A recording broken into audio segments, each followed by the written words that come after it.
Bien, donc comme je disais, donc aujourd'hui je vais revenir sur la démonstration.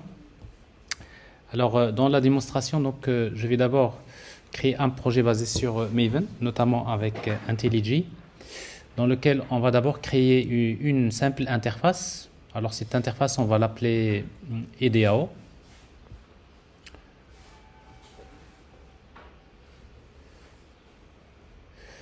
Bon, une simple interface dans laquelle on va déclarer une méthode qu'on va appeler par exemple getData. Donc on va supposer que c'est une méthode. C'est une méthode qui permet d'aller récupérer une donnée quelconque. Alors c'est une interface. Voilà. Donc ça c'est la première des choses. Et puis nous allons créer une implémentation de cette interface. Donc c'est quoi une implémentation de l'interface? C'est une classe. Je vais l'appeler DAO implémentation. DAO implémentation, donc c'est une classe qui va implémenter cette interface. Donc je rappelle que une classe qui implémente l'interface, ça veut dire vous héritez de l'interface. Mais qu'est-ce qu'il y a dans une interface? Il n'y a que des méthodes abstraites. Ça veut dire que quand on implémente une interface, on est obligé de redéfinir l'ensemble des méthodes qui sont déclarées dans l'interface. Donc ici, donc, on va redéfinir cette méthode getData. Alors dans cette méthode-là, on va supposer qu'on va par exemple aller vers une base de données. On va juste faire une petite simulation. On va vers une base de données pour récupérer une valeur quelconque. Donc vous voyez, dans la première partie de la démo, on va rien faire de spécial. On va juste rappeler à quoi sert une interface et comment créer une implémentation. Il faut juste rappeler que qu'est-ce qui crée l'interface? Donc je l'avais dit la dernière fois, c'est le concepteur. Donc quand on crée l'interface, c'est quel niveau ça? C'est le concepteur. C'est-à-dire un concepteur, il va créer l'interface, ça veut dire il va dire tout simplement j'aurai besoin d'une méthode getData, c'est tout.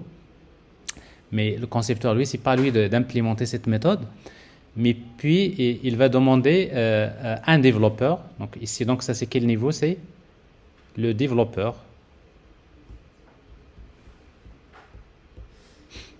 Alors le développeur, lui, il va créer une classe qui implémente l'interface. Donc quand un développeur crée une classe qui implémente l'interface, ça veut dire qu'il est obligé de redéfinir toutes les méthodes qui sont déclarées par le concepteur. Donc ça veut dire en quelque sorte, vous savez que l'interface, c'est ce qu'on appelle également un contrat. Ce terme contrat, si vous vous rappelez, on en avait déjà parlé quand on avait parlé des web services, si vous vous rappelez. On avait parlé des schémas XML, le WSDL, mais tout ça c'est des contrats, c'est des interfaces. Donc une interface, dans une interface, qu'est-ce qu'on décrit? On décrit juste quelles sont les différentes méthodes et pour chaque méthode, quels sont les inputs et les outputs. Bon, c'est ça l'interface. Donc, et puis donc le développeur, quand il implémente une interface, ça veut dire qu'il est obligé de respecter le contrat qui est imposé par le concepteur. Donc ça c'est déjà en termes de concept, c'est important. Alors maintenant, juste en termes de langage, en termes de vocabulaire, vous savez, quand vous créez une classe qui implémente une interface, vous pouvez dire j'ai créé la classe qui implémente l'interface, c'est correct. Vous pouvez dire j'ai créé l'implémentation de l'interface, c'est correct. Mais ce qui est encore plus correct, plus professionnel, c'est de dire je crée une implémentation de cette interface. Donc ça c'est plus professionnel. Pourquoi? Parce que quand vous créez une classe qui implémente l'interface, si en réalité vous êtes en train de créer une implémentation de l'interface. Pourquoi c'est mieux? Pour moi, j'ai un ingénieur qui va me dire j'ai créé l'implémentation de l'interface et un autre qui va me dire j'ai créé une implémentation de l'interface. Alors c'est quoi la différence? La différence c'est que celui qui me dit je crée l'implémentation de l'interface, ça veut dire dans son esprit, il n'y a qu'une seule implémentation. C'est-à-dire, c'est cette classe qui existe, n'est-ce pas? Il y a une seule implémentation de l'interface. Mais en réalité, c'est qu'une interface peut avoir plusieurs implémentations. Alors, par exemple, ici, donc, je vais demander à un développeur de me créer une implémentation qui utilise une base de données. Et 6 mois après, je vais demander à un autre développeur, crée-moi une autre implémentation de cette interface, c'est-à-dire une autre version. Eh bien, un autre développeur, par exemple, 6 mois après, il va me créer une autre implémentation. Il va l'appeler DAO implémentation version 2.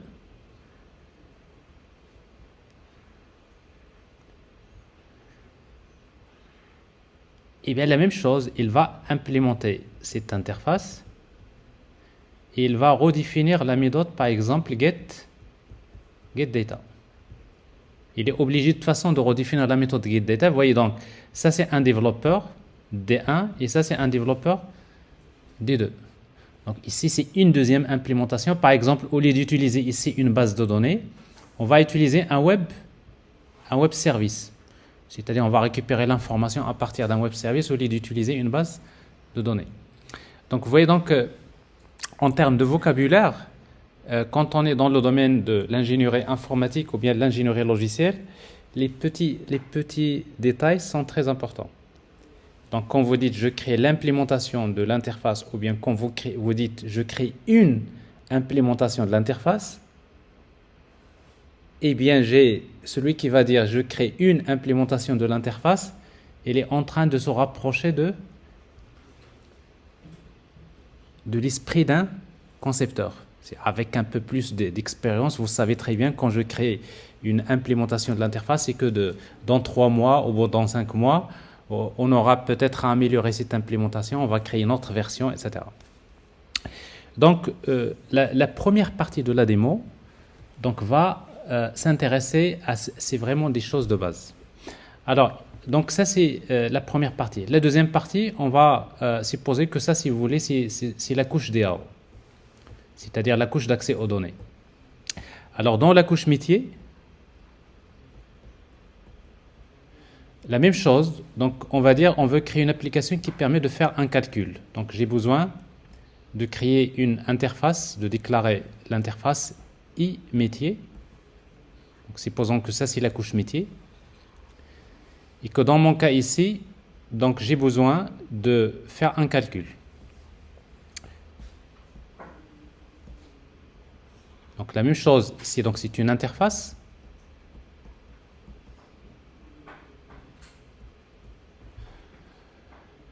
Et puis, la même chose, donc on va créer une implémentation de cette interface. Donc ici, donc, je vais créer une classe que je vais appeler métier implémentation.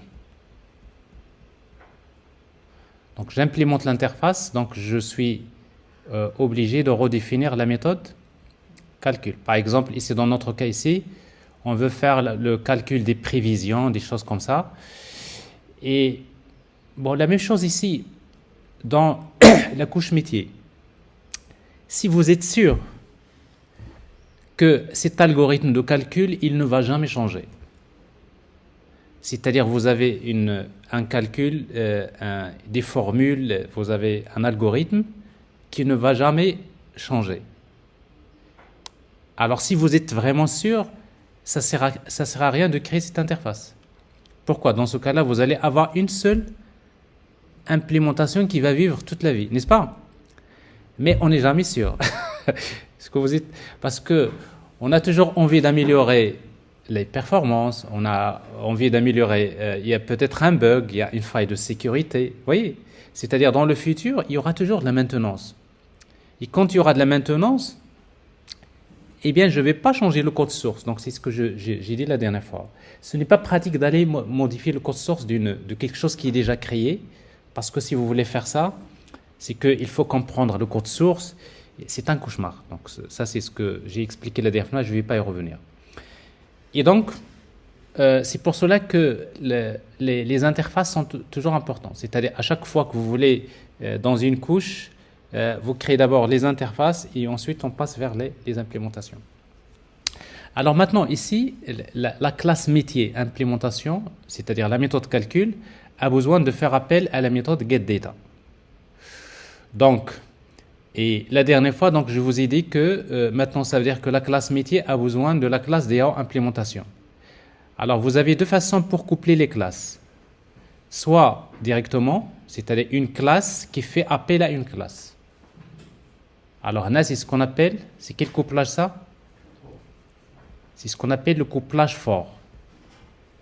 Couplage fort. Alors, si vous faites ça, c'est mauvais, c'est très mauvais. Pourquoi? Si vous faites ça, c'est mauvais parce que si vous faites le couplage fort, ça veut dire que dans la classe métier, vous allez déclarer une variable DAO de quel type?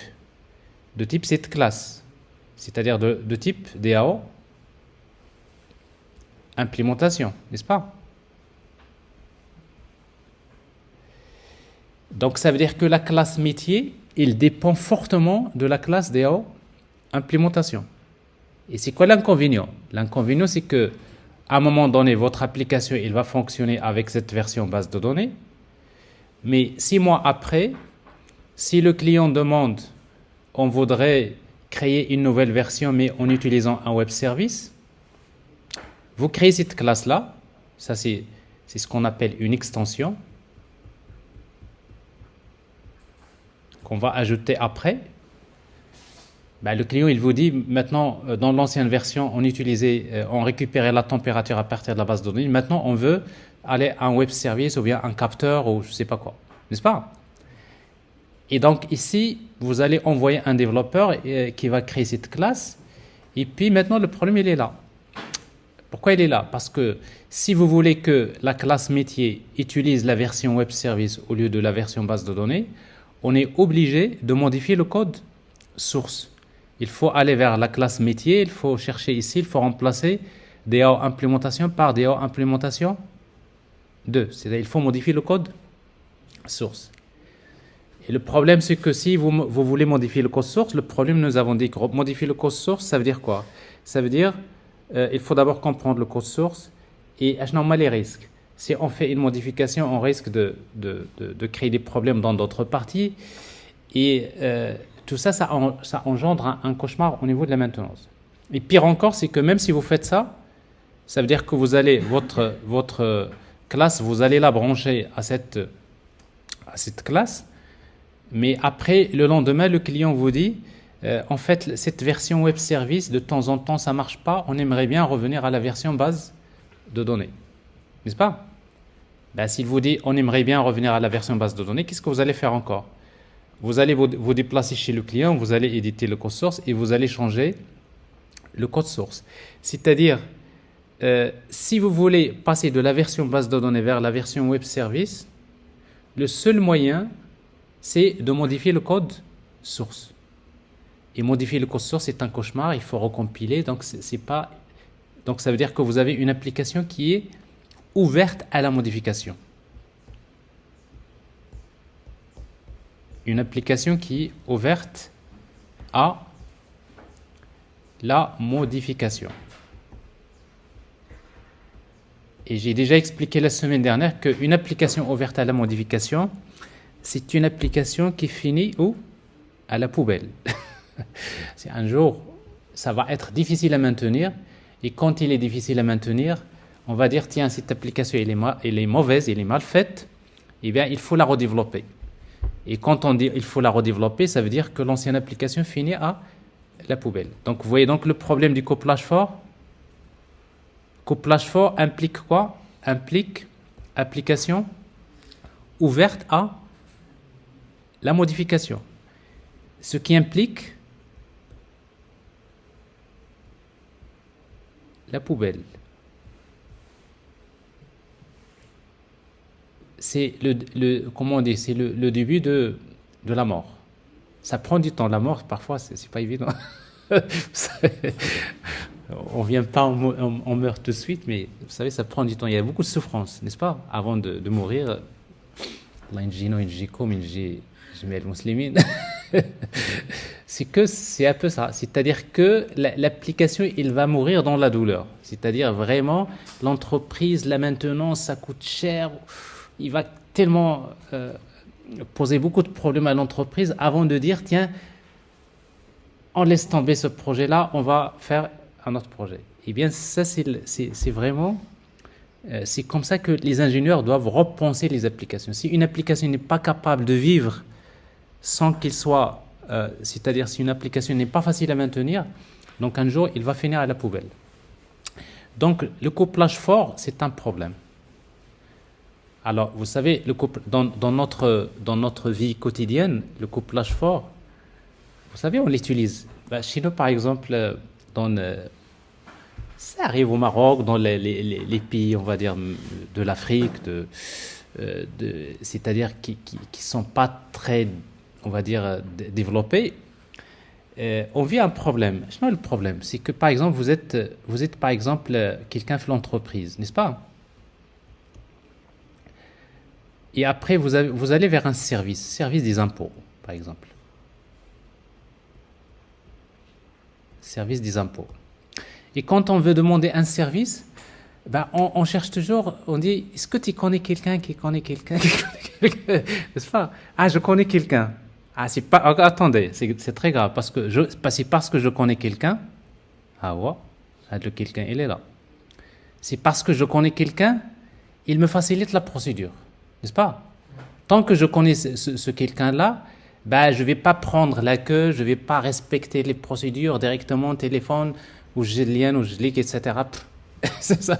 C'est quel couplage, ça? C'est le couplage? C'est le couplage fort. C'est parce que vous allez bâtir votre activité sur un couplage fort. C'est-à-dire que tant que cette personne-là, elle est là, il n'y a pas de souci, votre vie, elle sera toujours belle. N'est-ce pas? Mais le problème, c'est quoi? C'est qu'un jour, on vous dit que cette personne-là, elle a été remplacée par une autre personne. Il y a dit. Quand la version base de données ou la version web service. Et bien, qu'est-ce qui va se passer? Eh bien, vous allez souffrir. Pourquoi? Parce que pour communiquer avec cette personne-là, vous ne le connaissez pas, donc vous êtes obligé de revenir sur respecter les démarches. Ou bien, vous allez encore chercher si vous connaissez quelqu'un qui connaît quelqu'un qui connaît quelqu'un pour établir encore le couplage fort, n'est-ce pas? Et vous voyez donc le problème dans les pays qui sont très démocratisés, il n'y a pas de couplage fort. Parce que de toute façon, c'est hors la loi. Il n'y a pas de couplage fort. Ça veut dire quoi? Ça veut dire je ne connais pas les personnes, je connais les interfaces, je connais les services. Donc je veux avoir quelque chose, atteignez la procédure. Je respecte la procédure et puis donc je vais avoir. Et dans ce cas-là, même si par exemple une personne qui va remplacer une personne, la procédure, elle va rester la même. Et donc ça, c'est quel couplage? C'est le couplage faible.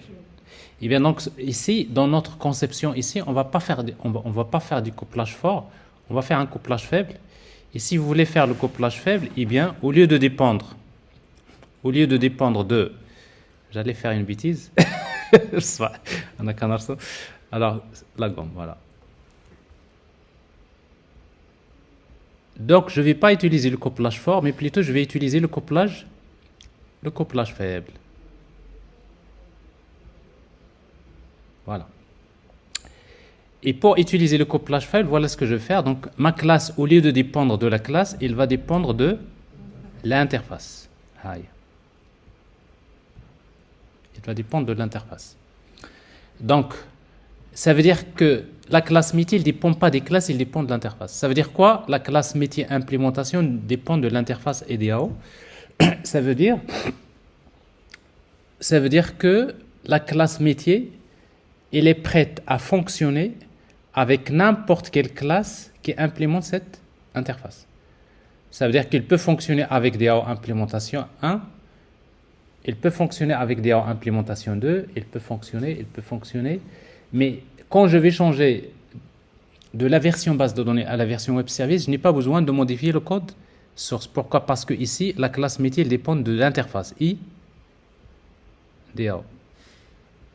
Je ne connais pas les personnes, je connais le contrat. Je connais la procédure, en quelque sorte. Eh bien, ça, c'est ce qu'on appelle le couplage. Ça, c'est le couplage faible. Alors, le couplage faible.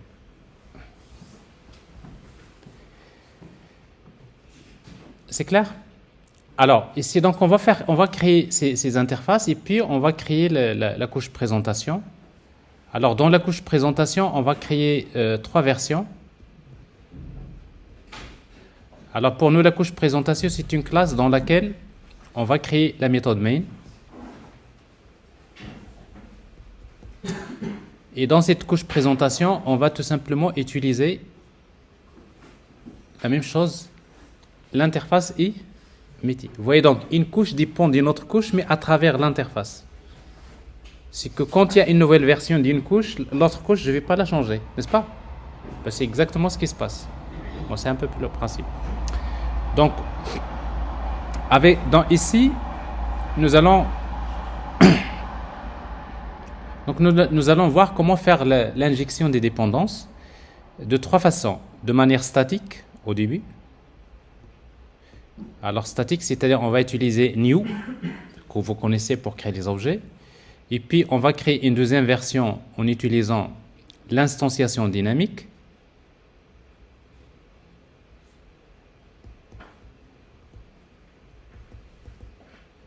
Donc l'instanciation dynamique. Alors pour vous, ça serait l'occasion de voir en fait que dans des langages compilés, il y a 2 façons pour créer les objets. On peut les créer de manière statique avec new, que vous connaissez, et on peut les créer de manière dynamique. Et puis, avec cette façon de faire l'instanciation dynamique, vous allez voir, vous allez écrire un peu plus de code.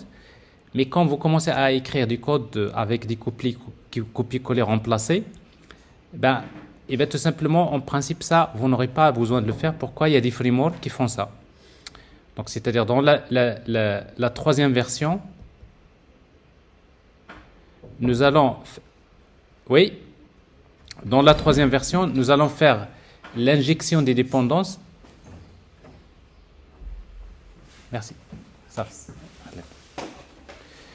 Donc, nous allons faire l'injection des dépendances, mais en utilisant le framework Spring.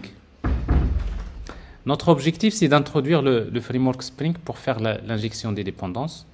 Donc ici, la même chose. Donc, on va voir les 3 versions. Alors, dans Spring, nous allons voir qu'il y a en fait 2 façons pour travailler. Il y a la version XML, c'est l'ancienne version, et la version annotation. Voilà, donc ça c'est l'objectif de la démonstration. Alors, je vais passer directement sur IntelliJ et on va essayer donc de reproduire un simple exemple. Donc, on ne va pas faire des choses extraordinaires parce que ce n'est pas l'objectif. C'est qu'on est en train de faire de l'ingénierie. C'est plus de l'ingénierie que du développement, n'est-ce pas? C'est que avoir un peu, comprendre les bons choix de conception. Voilà. Alors, donc, je vais lancer IntelliJ.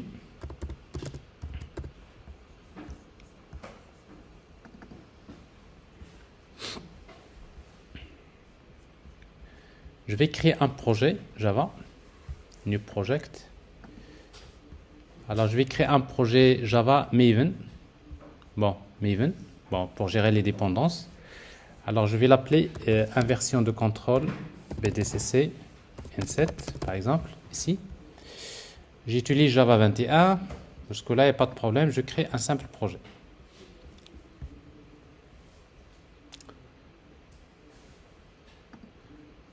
Voilà, donc un simple projet Java. Donc,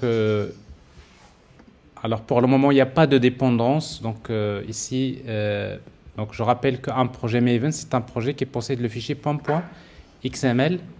Et dans le fichier pom.xml, c'est là où on déclare les dépendances. Ici, pour le moment, on oublie tout ça. On va même supprimer tout ce qui est là. ce package-là, je vais le supprimer. Je vais créer quelque chose à 0.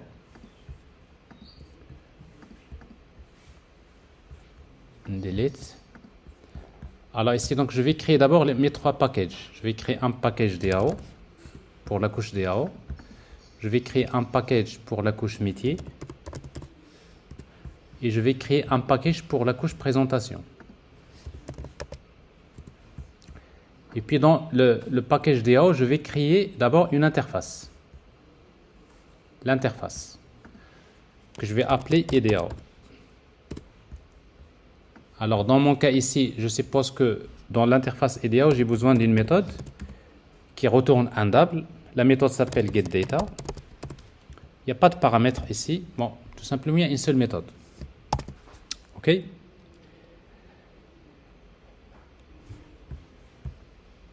Alors, dans la pratique, les interfaces de la couche DAO, c'est là où vous allez trouver ce qu'on appelle les repositories. C'est-à-dire, vous allez trouver des méthodes, par exemple, say, find all, find by ID. C'est des méthodes qui vont aller vers les bases de données pour chercher les données.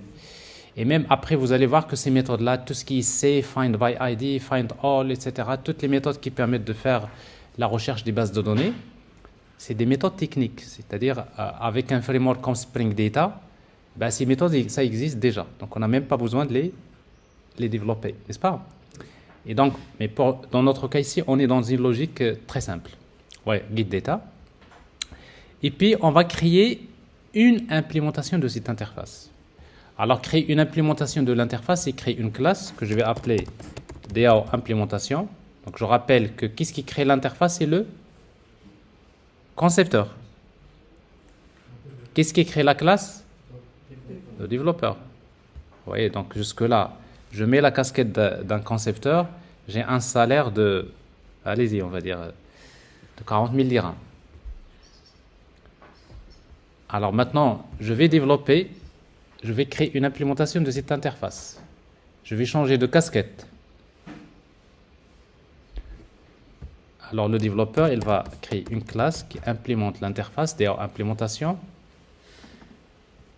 Donc je suis un développeur, j'ai un salaire de 20 000 dirhams. Alors vous allez me dire, mais le concepteur, il fait rien. C'est pas, il développe rien, n'est-ce pas?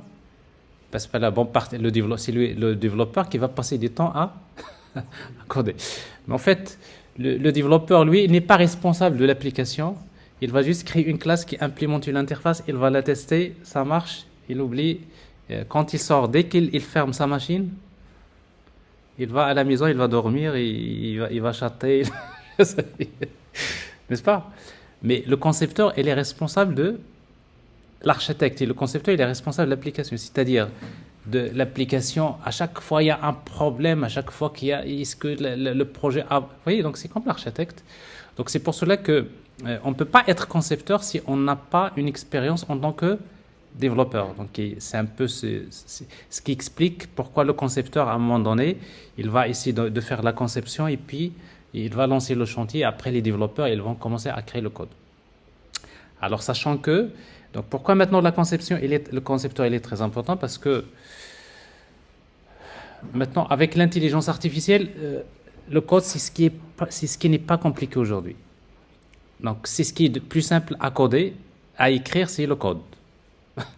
Avec l'intelligence artificielle, vous avez des LLM comme Claude ou bien GPT ou je ne sais pas quoi. Eh bien, c'est pas vraiment ce qui est compliqué. Alors que ce qui était compliqué il y a quelques années maintenant, avec l'IA générative, donc on peut coder des applications avec de l'intelligence artificielle. Mais par contre, je ne peux pas coder toute une application si je ne connais pas, si je ne suis pas un ingénieur, si je ne suis pas un architecte, si je ne sais pas faire de la conception, si je ne sais pas ce que je veux faire, n'est-ce pas? Pas n'importe qui peut venir, tiens, je vais... Mais oui, si vous voulez juste créer un site, vous voulez demander à l'IA, je voudrais créer moi un site qui ressemble à ce site-là, bon, ça y est, c'est pas compliqué, il va vous le faire. Mais quand vous voulez créer des applications spécifiques avec des détails, avec des règles métiers, etc., non, croyez-moi que c'est pas pour aujourd'hui, c'est que le concepteur, le développeur, c'est lui il va utiliser l'IA pour aller plus vite dans son codage, mais il est responsable de chaque partie de code. Il va faire vite, mais après, il va corriger, il va s'assurer qu'il n'y a pas de faille de sécurité, n'est-ce pas? Donc, c'est des cours qu'on est en train de faire dans ce semestre, l'architecture, d'ailleurs on l'appelait l'architecture J2E, ce n'est pas le Java ou la J2E qui nous intéresse, c'est l'architecture informatique, c'est l'architecture logicielle. Il y a une partie conception, il y a une partie architecture, il y a les design patterns, il y a les principes de conception, c'est-à-dire l'objectif à la fin, c'est que vous soyez des ingénieurs. Alors, parce que l'ingénieur, ça se fait, c'est pas avec le diplôme. Hein. Donc ça, je vous l'accorde. C'est que l'ingénieur ne se fait pas avec le diplôme, il se fait avec c'est l'esprit. C'est que le jour où vous sentez que vous êtes ingénieur, c'est que vous allez penser. Vous allez penser à plutôt les applications, vous allez penser les architectures et non pas technicien. Parce que technicien, parfois, là, il est plus noyé dans les aspects techniques, et il ne recule pas en arrière. Et quand on ne recule pas en arrière, on n'a pas une visibilité sur ce qui se passe, et ben, on risque de, même si avec un diplôme d'ingénieur de 5 ans ou de 8 ans, je reste toujours technicien.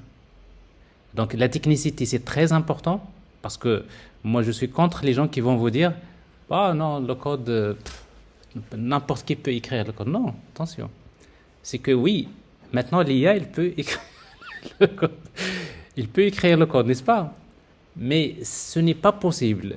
Pour les entreprises ont besoin des gens, des ingénieurs, qui sont capables, à partir d'un problème donné, analyser, concevoir et puis développer. Et après, pour développer, j'ai des développeurs. C'est le développeur, je vais lui dire, tiens, pour aller plus vite, tu vas utiliser cette intelligence artificielle. Mais à la fin, moi, ce n'est pas l'intelligence que je vais évaluer, c'est toi. C'est-à-dire, tu fais les tests unitaires, tu fais l'essentiel, il faut faire vite, mais chacun est responsable de ce qu'il fait. Et si on est responsable de ce qu'on fait, donc il faut vraiment il faut maîtriser. Donc, dans la formation académique, ce qu'on est en train de faire, c'est qu'on oublie qu'il y a quelque chose qui s'appelle l'intelligence artificielle qui va coder.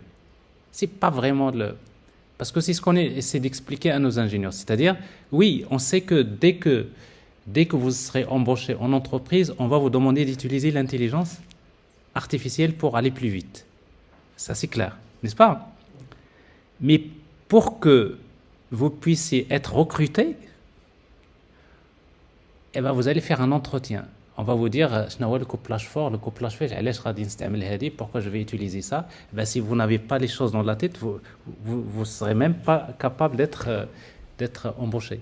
Donc, ce qui fait, les formations, quand on cherche des formations académiques, des formations même professionnelles, n'hésitez pas de prendre le temps d'écrire du code, même si c'est du code bête qui peut être généré, etc. Dans un stade, il faut écrire, écrivez le code, vous testez, rien que pour comprendre. Alors si vous voyez que ce code, vous savez déjà le faire, utilisez l'intelligence artificielle. Mais si je ne sais pas faire quelque chose, eh bien, je dois d'abord prendre le temps.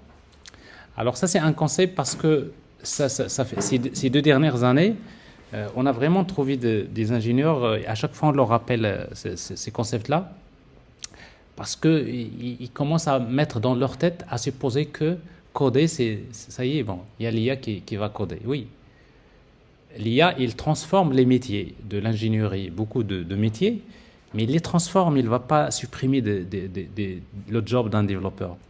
Mais le job d'un développeur, il va se transformer. Et comment il va se transformer? C'est parce qu'il va commencer à développer toujours, à concevoir et à développer, mais il va utiliser l'intelligence artificielle. Parce que si vous ne l'utilisez pas, vous serez cuit. Donc voilà. Bon. Donc bref, ça c'est quoi? C'est une interface. Qu'est-ce qui crée l'interface? C'est le concepteur. Alors le développeur, lui, il va créer la classe. Et quand il crée la classe, il va implémenter l'interface. idéal. Et quand on implémente l'interface, vous voyez donc déjà, IntelliJ il vous dit, bah, vous implémentez une interface en rouge. Ça veut dire quoi? Ça veut dire que vous êtes obligé de respecter le contrat qui est imposé par le concepteur. Je dois redéfinir les méthodes. Donc, ici, je clique sur l'erreur, implémenter les méthodes. Oui, quelle méthode? Il y a une seule méthode, c'est getData. Alors, ce code-là, il ne faut jamais l'écrire.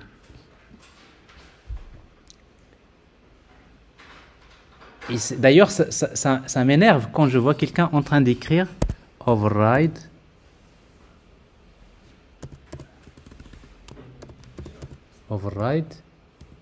ويكتب public double get data. Ça, vous l'avez écrit, n'est-ce pas? Mais en réalité, vous êtes en train de respecter quelque chose qui est déjà déclaré dans l'interface, n'est-ce pas? Mais le problème, c'est quand vous l'écrivez, vous allez écrire getData avec des minuscules. Il vous souligne toujours en rouge. Pourquoi? Parce que de toute façon, vous êtes obligé d'écrire la méthode exactement comme il a été déclaré, n'est-ce pas? Et donc, quand vous implémentez une interface, n'écrivez pas le squelette de la méthode. Donc, vous demandez à l'IDE, je veux implémenter les méthodes. Voilà. Une seconde. Et maintenant, votre travail, c'est pas ça, le développeur. Parce que c'est déjà imposé par le concepteur. Maintenant, votre travail, c'est ça, c'est to do.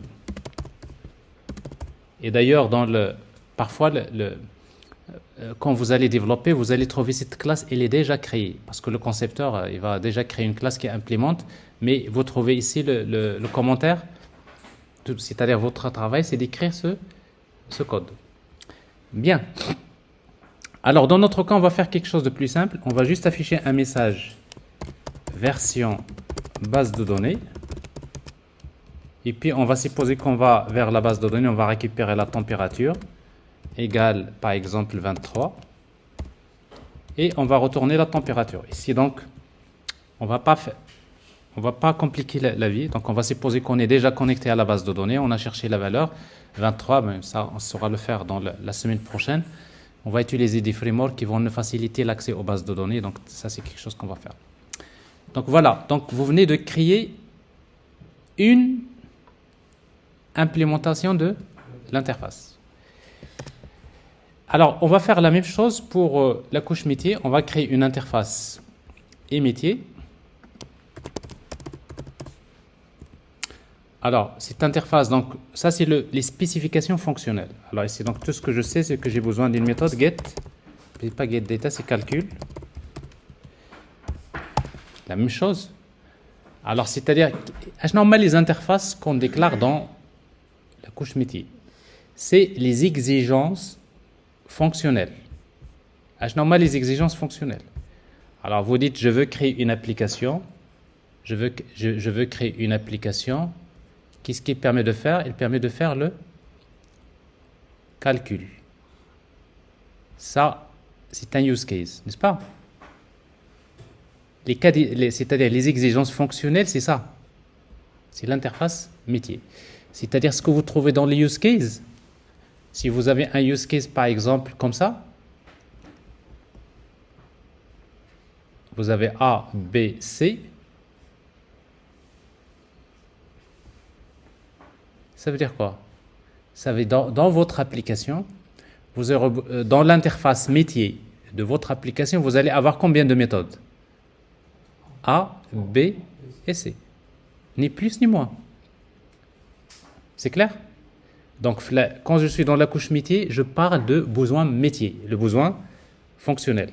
La dernière fois, donc, je vous ai donné un exemple dans lequel l'application permet de consulter un compte et effectuer un virement. Consulter compte, effectuer un virement. Donc, consulter compte et virement, c'est les exigences fonctionnelles. Donc, ici, je veux avoir une méthode consulter compte, une méthode effectuer virement. Alors, pour le moment, ici, on a une méthode calcul. Maintenant, on va créer maintenant une implémentation de cette interface. Alors, pour créer une implémentation de cette interface, je peux faire ça, Alt, Entrée, rapidement. Et vous voyez ici, implémenter l'interface. Je lui donne un nom, Entrée. Vous voyez, bon, je n'ai pas besoin de passer 5 minutes pour que ce code-là soit là. Il est déjà là. N'est-ce pas? Ça, c'est un peu... Quand vous générez le code comme ça, c'est que vous êtes concepteur. N'est-ce pas? Mais quand vous m'écrivez ça, ça et ça et ça, vous êtes toujours en train de regarder le code comme étant ligne par ligne par... Non, on ne lit jamais le code ligne par ligne. Vous voyez donc ce code que vous voyez là, si vous commencez à le lire, métier, package métier, publics, classe, métier, implement, métier, accolade. Non, ça, c'est du chinois. Non, mais c'est ça le piège.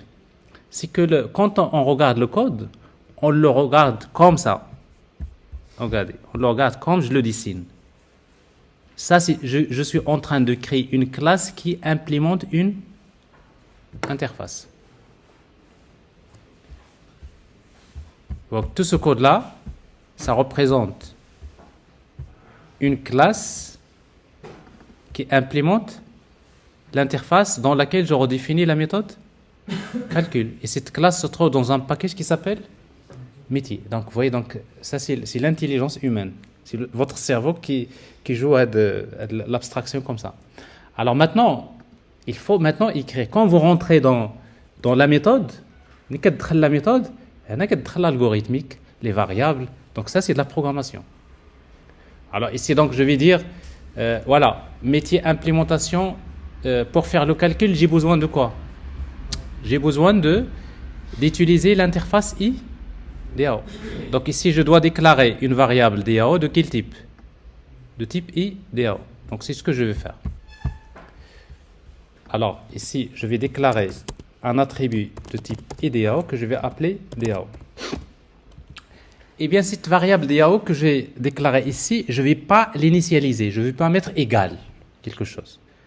Pourquoi? Parce que si je fais égal à quoi? New quelque chose. New quoi? New classe. Mais si j'utilise la classe, c'est quoi? C'est quel couplage ça? C'est le couplage for. Donc je ne vais pas utiliser new, je ne vais pas initialiser. C'est pas maintenant que je vais initialiser cette variable. Pour le moment, cette variable, elle est nulle. Je la laisse comme ça.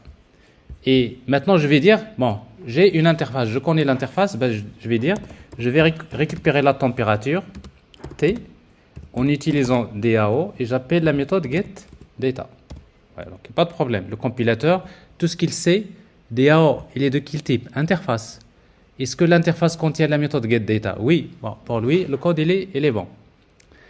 Mais le compilateur ne va pas se poser la question, est-ce qu'il va utiliser DAO implémentation 1 ou la 2 ou la 3, ils s'en fout. Pour le moment, le compilateur, il vérifie que la syntaxe. Ici, donc, je vais faire un calcul. Résultat, par exemple, égal. Je vais faire un calcul n'importe quoi. Par exemple, 1000 multiplié par math fois cosinus de, par exemple, de la température multiplié par 2 fois pi, etc. Bon, je fais n'importe quoi. Supposons que ça, c'est une formule métier, n'est-ce pas? Je fais un calcul. Et je retourne le résultat. Alors, ici, donc, j'ai créé une implémentation, métier implémentation, dans laquelle j'ai respecté quelque chose qui s'appelle le couplage faible. Okay? Alors maintenant, il y a quelque chose d'important, c'est que j'ai un couplage faible, je dépends de quelque chose. Et ce quelque chose dont je dépends, je ne le connais pas. Donc avec le service des impôts, je dépends d'un service, mais je connais pas, je ne suis pas censé connaître qui, n'est-ce pas? La personne, je ne veux pas la savoir. Parce que si je la connais, c'est un couplage fort. Mais moi, je connais l'interface. Et donc, j'ai besoin, dans cette classe, j'ai besoin d'une méthode qui permet d'initialiser cette variable. Alors, parce que cette variable, pour le moment, elle est nulle. C'est qu'à un moment donné, il faut mettre quelque chose, n'est-ce pas? Eh bien, quels sont les moyens qui permettent d'initialiser les attributs privés d'une classe? Donc, vous avez deux façons. Le premier, soit utiliser les setters, n'est-ce pas? Soit utiliser le constructeur. Un setter, set. Je vais créer un set DAO, comme ça. Vous voyez donc set DAO. Qu'est-ce qu'il permet de faire? À un moment donné, quand je crée un objet de métier implémentation, à un moment donné, je peux appeler set DAO. Et quand j'appelle set DAO, je vais lui donner un objet de quel type? De type EDAO, et après il va l'initialiser. Eh bien, si vous voulez, cette méthode, qu'est-ce qu'il permet de faire? Regardez. Je mets des commentaires. Alors, cette méthode, elle permet normalement d'affecter à la variable DAO une valeur, n'est-ce pas? Permet de modifier l'attribut DAO. Mais moi, je ne vais pas utiliser avec affecter. Je vais utiliser le terme injecter. C'est pour injecter dans. C'est pour injecter dans quelle variable? DAO. C'est pour injecter dans la variable DAO une valeur. Et cette valeur-là, c'est quoi? Ça doit être un objet. C'est normal. Parce que c'est un objet. Un objet de quel type? De type EDAO. Ça veut dire quoi un objet de type EDAO? Ça veut dire un objet d'une classe que je ne connais pas. Mais cette classe implémente l'interface EDAO. Donc vous voyez donc cette méthode, elle permet d'injecter dans la variable DAO un objet d'une classe qui est censée implémenter l'interface DAO. Okay? Parce que quand on crée un objet, on ne crée pas un objet d'une interface, on crée un objet d'une classe et non pas une interface. D'accord? Donc, avec cette DAO, je vais faire ce qu'on appelle l'injection des dépendances par la suite. Donc cette méthode-là, elle permet de faire l'injection des dépendances. Eh bien, est-ce que c'est la seule solution? Non, il y a une autre solution. La solution, c'est d'utiliser le constructeur. Vous savez, un constructeur, à quoi il sert? Donc si vous créez un constructeur avec paramètres, je vais générer un constructeur avec paramètres. Regardez, c'est à peu près la même chose. Alors ce constructeur-là, il fait la même chose. Regardez. C'est le même commentaire. Le constructeur, qu'est-ce qu'il permet? Il permet d'injecter dans la variable DAO un objet de quel type? De type DAO. Sauf que c'est quoi la différence entre le setter et le constructeur? C'est que le setter, on crée d'abord l'objet, et puis on appelle set pour injecter une valeur dans la variable. N'est-ce pas? Alors que le constructeur, lui, c'est au moment de la création de l'objet, je vais injecter. Donc vous voyez donc, j'ai ici deux façons pour faire l'injection des dépendances. Soit en utilisant le constructeur, soit en utilisant set. Et d'après vous, quelle est la meilleure? Alors la meilleure, c'est le constructeur. Pourquoi? Parce que, c'est-à-dire, si vous utilisez le set, on crée d'abord l'objet et après on injecte. C'est deux opérations. Mais avec le constructeur, c'est au moment de la création, j'injecte. Donc ce qui fait que ici, généralement, la majorité des frameworks vont préférer faire l'injection via le constructeur. Alors ici donc, dans notre cas ici, je vais créer un autre constructeur sans paramètres. Comme ça, je vais avoir toutes les possibilités. Un constructeur sans paramètres. Donc, j'ai un constructeur sans paramètres qui n'initialise rien. Et j'ai un constructeur avec paramètres. Alors maintenant, je vais passer à la couche présentation. Alors, dans la couche présentation, je vais créer une classe présentation dans laquelle je mets la méthode main.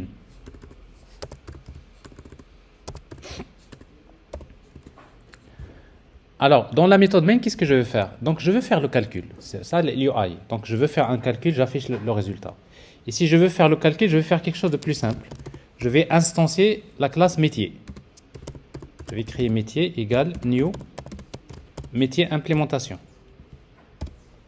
Parce que c'est cet objet-là qui contient la méthode calcul. Et puis, je vais essayer d'afficher le résultat.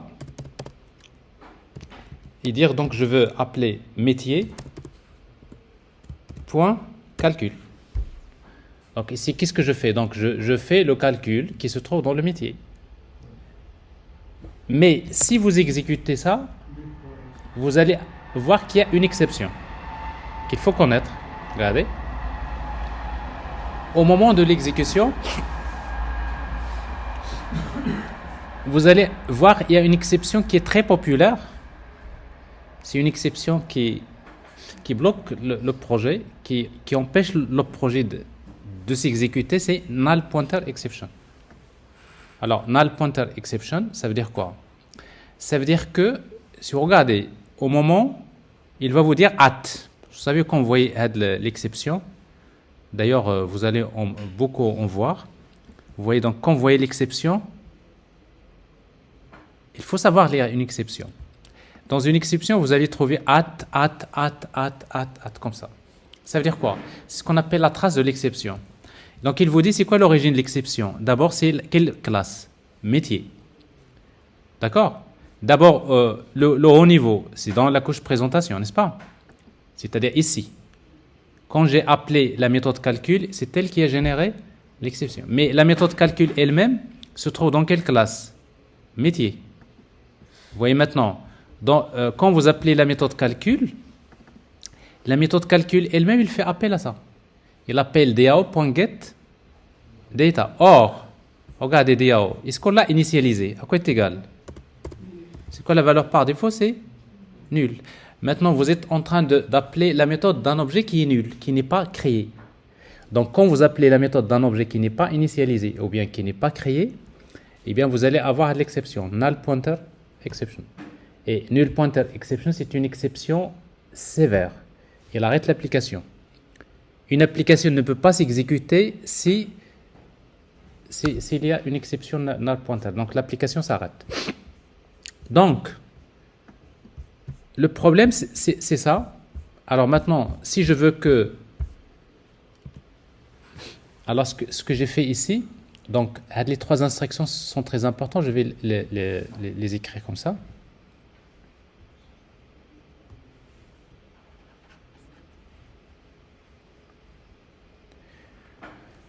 Donc, j'ai créé métier. Je crée un objet métier implémentation de type métier implémentation que j'ai appelé métier égale new. Donc, je crée un objet avec new et j'appelle le constructeur. Le constructeur, c'est métier implémentation.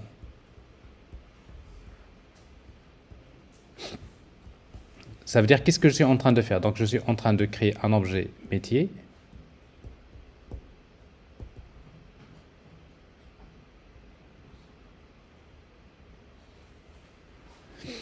Alors, cet objet-là, il contient métier de type métier implémentation. Il contient la méthode calcul. Mais il ne faut pas oublier que vous avez une variable, un attribut DAO. Et cet attribut-là, pour le moment, il est nul. C'est-à-dire qu'il n'est pas initialisé. Donc, ça veut dire que quand vous appelez calcul, ben, cet calcul ne peut pas fonctionner parce qu'il dépend de DAO. Donc, si vous voulez que votre application puisse fonctionner, il faut d'abord créer un objet DAO implémentation que je vais appeler DAO égale new DAO implémentation.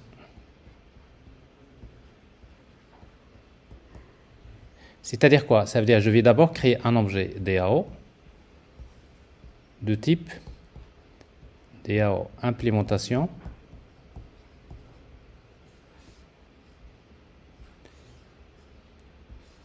alors je sais que ici j'ai la méthode getData qui fait appel à la base de données, par exemple. Donc j'ai ici deux objets. Donc je crée un objet métier, un objet DAO.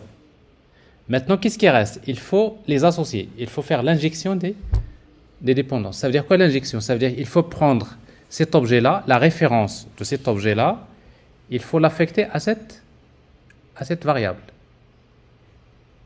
Donc autrement dit,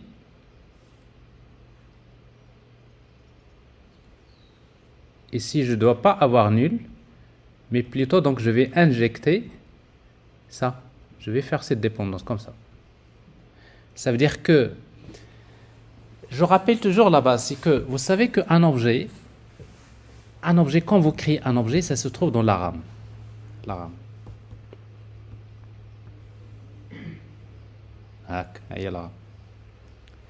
Quand vous faites new,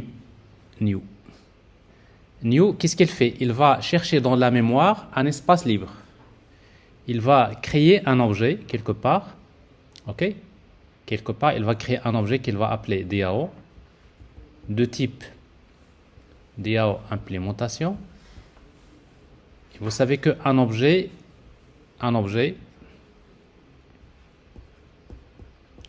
il est défini par un état, un comportement,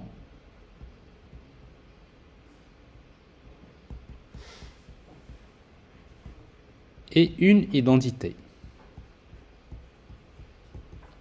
Ça veut dire quoi? Donc c'est quoi l'état d'un objet? Donc Ada c'est un objet. Alors c'est quoi l'état de l'objet? L'état de l'objet c'est l'ensemble des variables de l'objet. Dans notre cas ici, est-ce qu'il y a des variables pour l'objet DAO? Non. Il n'y a pas d'attribut. Donc l'état n'a pas d'état. Quand vous avez un objet qui n'a pas d'attribut, c'est ce qu'on appelle un objet stateless. Il n'a pas d'état. Il n'a pas de mémoire. Mais il a un comportement. Donc le comportement, c'est les méthodes. Dans notre cas ici, il y a une seule méthode, c'est la méthode getData. Le comportement. Qu'est-ce que l'objet peut faire? Il peut faire que getData. Et puis il y a l'identité. Je n'ai l'identité. Donc l'objet, quand il a été créé, il a été placé dans la mémoire, dans un point de la mémoire, où ce point-là de la mémoire, il a une adresse mémoire. C'est l'adresse mémoire. Alors cette adresse-là, ce n'est pas à vous de la fixer. C'est elle qui va demander à la JVM atteignez une place de mémoire qui est libre là où je vais placer cet objet. Donc cette adresse, c'est pas quelque chose que le développeur peut fixer. Donc c'est le système qui va allouer de manière dynamique la mémoire pour cet objet. Et donc ici vous allez avoir un nombre, par exemple, une adresse 555. Peu importe. Parce qu'en fait, chaque case mémoire, il a une adresse. N'est-ce pas? Donc, l'adresse que vous voyez là, il y a l'identité de l'objet. C'est-à-dire, si vous voulez vraiment manipuler l'objet, il faut savoir dans quelle zone mémoire où il se trouve. Parce que si je ne connais pas l'adresse mémoire de l'objet, je ne peux pas le manipuler. D'accord?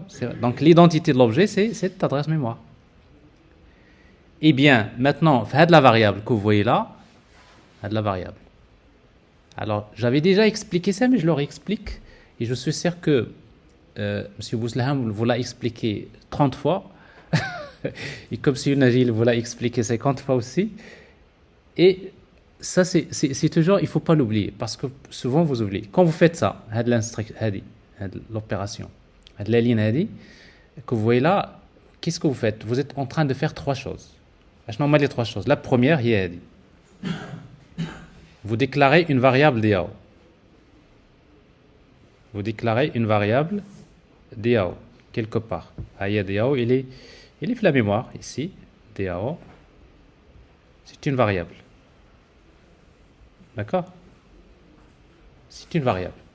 Alors par défaut, cette variable, elle est nulle. N'est-ce pas? Ça, c'est la première des choses. La deuxième partie, new constructeur. New, qu'est-ce qu'il fait? New, il va allouer, il va créer un objet. Il va d'abord allouer de l'espace mémoire, il va créer un objet. Donc new c'est tel qui me crée l'objet. L'objet il est créé quelque part dans la mémoire. Mais new, qu'est-ce qu'il retourne? Il retourne l'adresse mémoire. À l'adresse. New, il va vous retourner cette adresse. Il vous dites, crée-moi un objet, il vous crée l'objet, mais il vous donne l'adresse. Il vous dit, tiens, je vous crée l'objet, mais il y a l'adresse là où je l'ai créé. Donc, l'adresse qui est stockée à la variable. Est-ce une variable ici? C'est Diao. Donc, vous voyez donc ici, le new, il crée l'objet. Et la troisième, c'est quoi? La troisième, c'est l'affectation. C'est-à-dire, si je n'ai de l'affectation, c'est que je prends l'adresse, les 555, et je vais la stocker ici. Donc, finalement, la variable Diao, c'est juste une variable qui contient l'adresse mémoire de cet objet. Alors, dans des langages de programmation comme le langage C, C++, on l'appelle des pointeurs.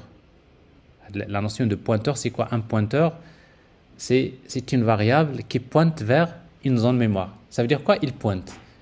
Ça veut dire que c'est une variable qui contient l'adresse mémoire de l'objet.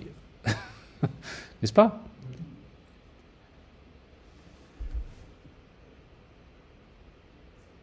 Alors, ça vous arrive parfois, donc quand vous travaillez, c'est que parfois, si vous perdez les pointeurs, si votre cerveau perd les pointeurs, ça veut dire quoi les pointeurs? Les pointeurs, c'est que dans ton cerveau, il y a des variables. Cette variable-là, il pointe vers l'événement. La variable, elle va pointer à un autre événement. Donc, ça veut dire que tant que j'ai les pointeurs qui marchent, ça veut dire que je sais chaque chose, je sais comment trouver mes événements, les mettre en relation. Mais si je perds l'adresse mémoire, et là, comment ça... N'est-ce pas? Bon, généralement, quand on est dans une bonne dynamique, quand on travaille, à un moment donné, vous avez tellement votre cerveau, il est bien entraîné, généralement, vous allez trouver que vos pointeurs, ils sont très bons. C'est-à-dire, chaque chose, il pointe, il sait où est-ce qu'il va retrouver l'information. Mais en tout cas, je rappelle ça pour une énième fois. Alors maintenant, ici, donc, j'ai créé l'objet DAO. J'ai créé l'objet métier. Alors, vous voyez, donc la même chose. Donc, j'ai ici un objet métier qui va être créé quelque part. Métier. De la classe métier implémentation. Donc, ça, c'est un autre objet. Voilà, l'objet là. Bon, cet objet-là. Eh bien, il a un état. Quel est l'état dialo? C'est qu'il a une variable DAO, n'est-ce pas? L'état. Il y a une variable DAO. Pour le moment, elle est nulle, la variable. Il a un comportement. Et c'est quoi le comportement? C'est la méthode calcul. Donc, qu'est-ce que je viens de faire? Je crée un premier objet, l'objet 2. 1, objet 2. Maintenant, qu'est-ce qui reste? Il faut les associer. Ça veut dire quoi? Mettre en relation deux objets. C'est prendre l'adresse mémoire de cet objet-là, n'est-ce pas? Il y a l'adresse mémoire, et je vais la stocker ici. Donc, autrement dit, je vais prendre la valeur qui se trouve dans la variable DAO, il y a l'adresse mémoire en réalité, n'est-ce pas? Et je vais la stocker ici.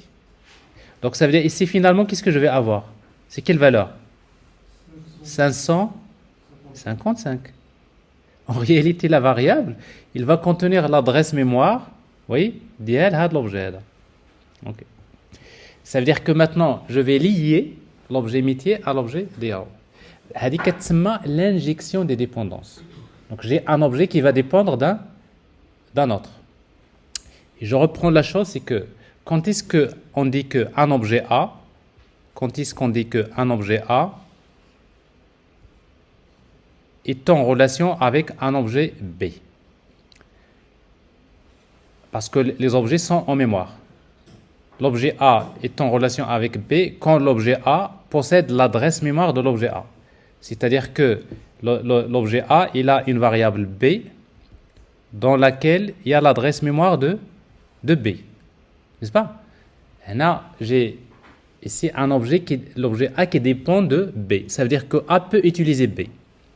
A peut faire appel à B. Au fait, c'est une relation unidirectionnelle.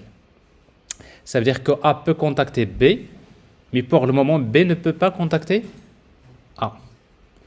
Alors, c'est comme si moi j'ai votre adresse et vous n'avez pas mon adresse. Donc ici, il y a la relation qui est unidirectionnelle.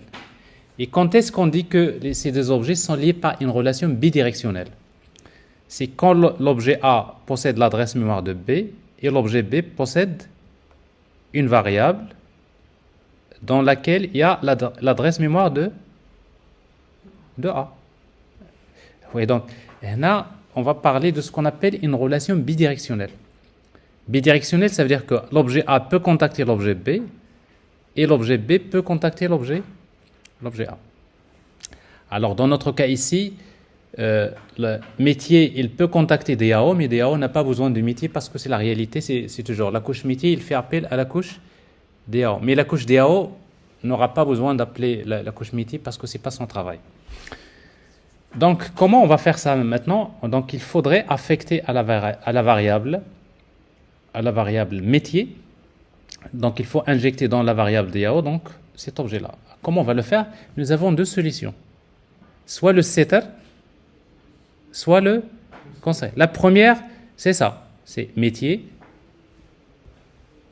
Je fais métier.set DAO. Ça veut dire que métier.set DAO. Donc, je vais accéder à la variable DAO de l'objet métier. Et qu'est-ce que je vais stocker? Ben, je vais stocker tout simplement cette valeur. C'est-à-dire la variable DAO. Donc, je suis en train de, la ligne, je suis en train de créer la relation ici. 7. Avec 7, donc je suis en train de faire l'injection des dépendances. Donc, c'est la première solution. La deuxième solution, alors, remarquez ici, donc j'ai utilisé quel constructeur ici? Le constructeur sans paramètres, n'est-ce pas? Pour le moment. C'est new, j'ai utilisé le constructeur sans paramètres. Mais si je ne veux pas faire ça, si je veux supprimer cette ligne, il suffit d'injecter directement ici. Donc je mets ici quoi? DAO. C'est-à-dire au moment de la création de l'objet métier, je vais injecter quoi? DAO. Donc vous avez deux façons de faire. Soit que vous faites l'injection via le constructeur, ou bien l'injection via le setter. Ben, c'est ce que je vais faire ici. Donc pour que mon application puisse fonctionner, je vais revenir à mon application ici. Ben, je vais dire donc de toute façon, j'ai besoin de créer d'abord un objet DAO implémentation que je vais appeler D égale new DAO implémentation. Je crée l'objet et je vais faire l'injection. Et pour faire l'injection, donc c'est utiliser métier.set DAO de quoi? De D. Donc là c'est l'injection, ça c'est injection des dépendances en utilisant le setter via le setter. Une autre façon de faire, donc si vous exécutez maintenant l'application, vous allez voir, ici ça va marcher, il va vous dire, tiens, bon, j'ai la version en base de données, donc c'est une façon de dire que la couche DAO a été appelée et le résultat c'est 6000. Alors par hasard 1000, bon, je ne sais pas qu'elle a fait dès que... Hein? Alors, je dis que 1000. Je me dis que la formule, ici c'est, il a fait le mat cosinus d'l t fois 2 fois pi, etc. etc. Bon. Parce que il a trouvé que ça c'est 1. Mat cosinus,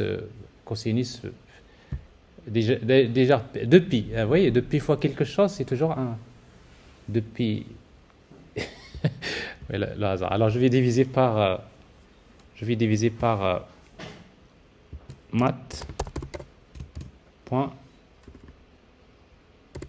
par random, un nombre aléatoire.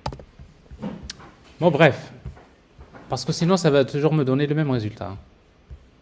Oui, ça me donne moins 3000, etc. Bon, bref, c'est un calcul, c'est pas ce qui m'intéresse. Donc j'ai ici, je fais le calcul, mais en utilisant quelle version? Base de données. Alors, maintenant, on va analyser le travail pour le moment. Regardez. Alors, je vais analyser couche par couche. D'abord, la couche DAO. Est-ce que la couche DAO est fermée à la modification? La réponse est oui. Pourquoi? Parce que la couche DAO ne dépend pas d'une autre classe. Si vous avez une classe qui ne dépend pas d'une autre classe, ça veut dire qu'elle est fermée à la modification. Et là, si vous ne dépendez de personne, vous êtes fermé à la modification. C'est-à-dire quand les personnes changent, est-ce que vous allez changer quelque chose en vous? Non, parce que vous ne dépendez de personne. Donc, la couche DAO, elle est fermée à la modification. Est-ce qu'elle est ouverte à l'extension? Oui. Pourquoi? Parce qu'il y a une interface. Quand il y a une interface, ça veut dire qu'elle est ouverte à l'extension. Ça veut dire quoi? À n'importe quel moment donné, je peux créer une nouvelle version, une nouvelle classe qui implémente cette interface. Elle est extensible. Au début, on a la version base de données, après on a la version web service, après on a la version capteur, après ça évolue, n'est-ce pas? C'est extensible, il y a ouverte à l'extension. Alors, la couche métier.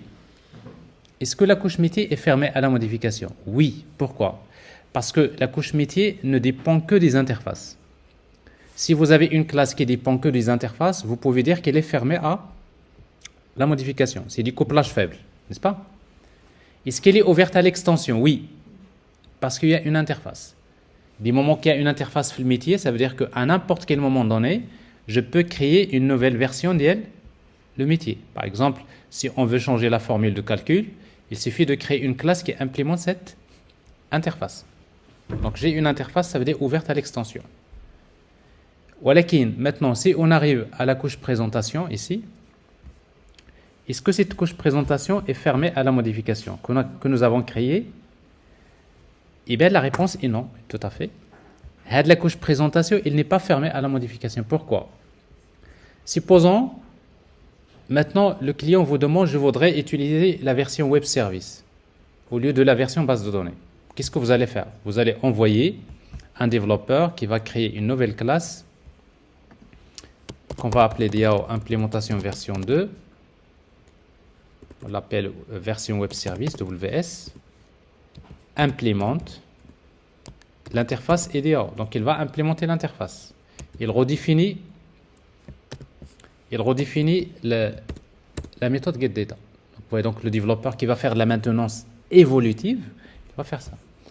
Eh bien, lui, il va dire, tant que ça, bon, il n'y a pas de problème, je sais le faire. Ça, c'est la version web service.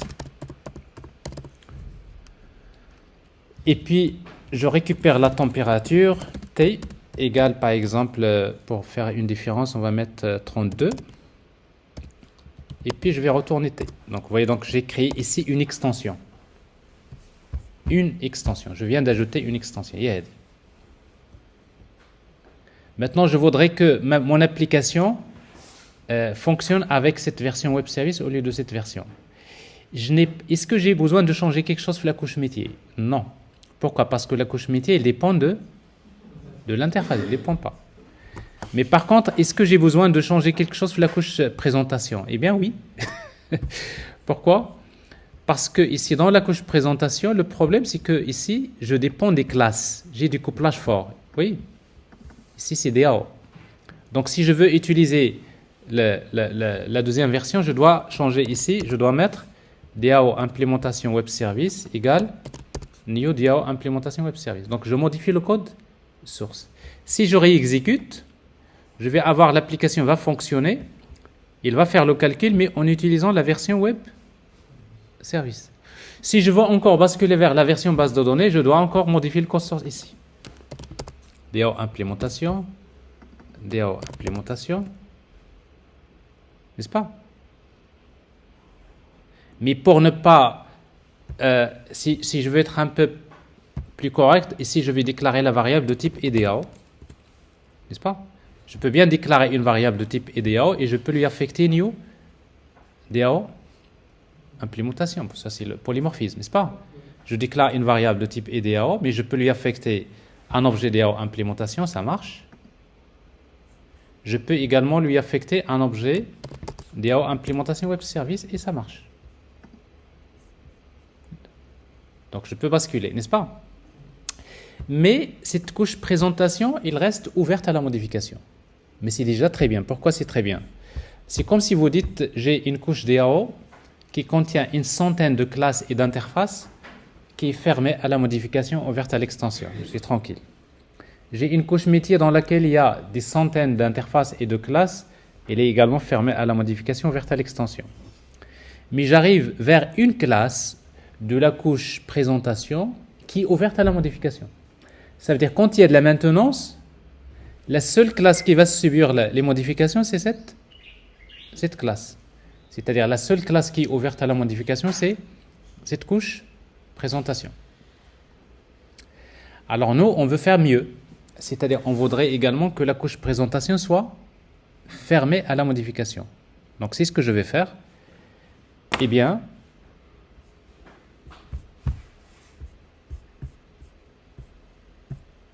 je vais devoir changer des choses.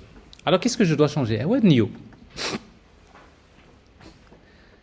Vous savez, vous avez appris que pour créer les objets, il faut utiliser new, n'est-ce pas?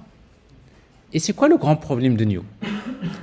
Le grand problème, c'est que new, il est suivi d'une classe. N'est-ce pas? New, suivi d'une classe. Ça veut dire quoi? New égale à quoi? Couplage fort. Ça veut dire que vous dépendez d'une classe. Et si vous dépendez d'une classe, ça veut dire que votre application, le code d'Elcom, il est ouvert à la modification. Si jamais je veux changer la classe, je dois modifier le code. Et donc, new, c'est une façon de créer les objets de manière statique, mais il ne faut pas oublier ça, c'est que new crée un couplage fort. C'est-à-dire pour la maintenance, c'est pas bon. Et donc, c'est quoi la solution? C'est au lieu d'utiliser l'instanciation statique, on peut faire appel à ce qu'on appelle l'instanciation dynamique. Alors, je vais vous montrer comment créer un objet de manière dynamique et non pas de manière statique. Et vous allez apprendre quelque chose d'extrêmement important. Et bien, ce que je vais faire, c'est ça. C'est que, regardez, dans mon application, je vais créer un fichier de configuration. New file, par exemple, que je vais appeler config.txt.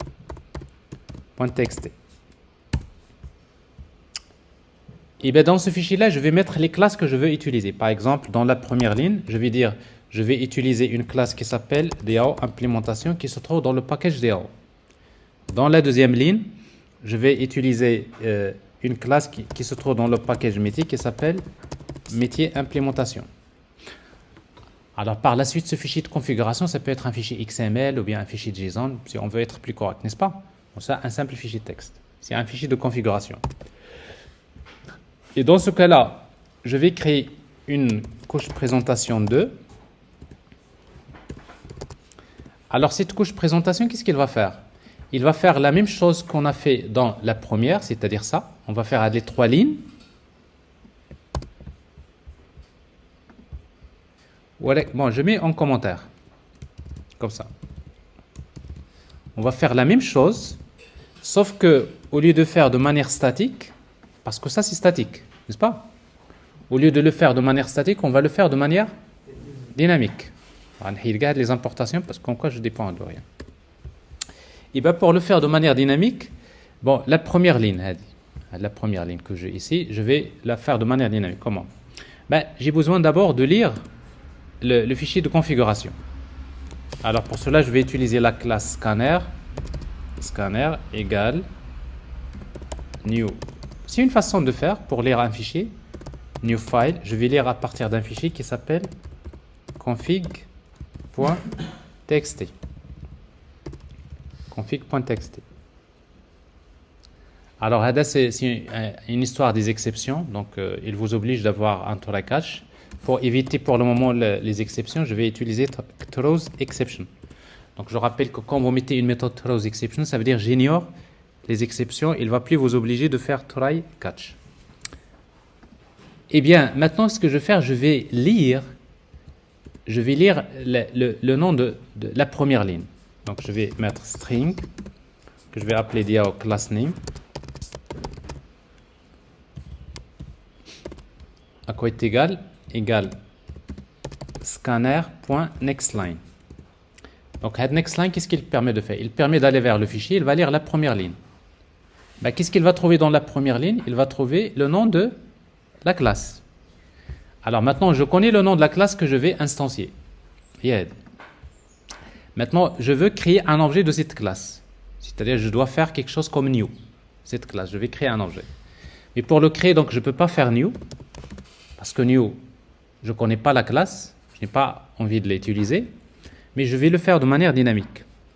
Donc, si vous voulez instancier une classe de manière dynamique, il faudrait d'abord charger la classe en mémoire. Comment? Pour charger la classe en mémoire, on va utiliser classe. On va déclarer un objet classe C, DO, C majuscule, égale classe.forName, DO class name. Donc, l'instruction, c'est la première fois que il y en a parmi vous, ceux qui vont voir ça la première fois. Eh bien, qu'est-ce qu'il fait avec class.forName? Class.forName, qu'est-ce qu'il fait? Alors, forName, vous lui donnez le nom de la classe. Oui, vous lui donnez le nom de la classe. C'est au moment de l'exécution, mais c'est au moment de la compilation. Parce que au moment de la compilation, je ne connais pas qu'est-ce qu'il y a dans cette variable. Je ne sais pas. Parce que c'est quand je vais exécuter que je vais aller vers le fichier config, je vais lire la valeur. Bon, forName, qu'est-ce qu'il fait? Vous lui donnez le nom de la classe. Au moment de l'exécution, il va chercher d'abord si cette classe existe. Si la classe existe, il va la charger en mémoire, dynamiquement. Si la classe n'existe pas, il va générer une exception que vous devrez connaître, qui s'appelle class not found exception. forName, qu'est-ce qu'il permet de faire? Il permet de charger la classe en mémoire, le bytecode de la classe en mémoire. Si la classe existe, il le charge. S'il n'existe pas, il génère une exception de type qui s'appelle class not found exception. Il faut noter une chose qui est très importante. Dans Java, toutes les classes et les interfaces que vous utilisez sont d'abord chargées en mémoire. Vous savez que quand vous utilisez new, parce que d'habitude vous utilisez new, vous créez un objet. Mais en réalité, qu'est-ce qu'il fait la JVM, la machine virtuelle Java? Quand vous faites new, classe, il va d'abord regarder est-ce que la classe est chargée en mémoire. Si la classe n'est pas chargée en mémoire, il va d'abord la charger. Mais s'il est déjà chargé en mémoire, il ne va pas le refaire parce que la classe elle est chargée une fois en mémoire.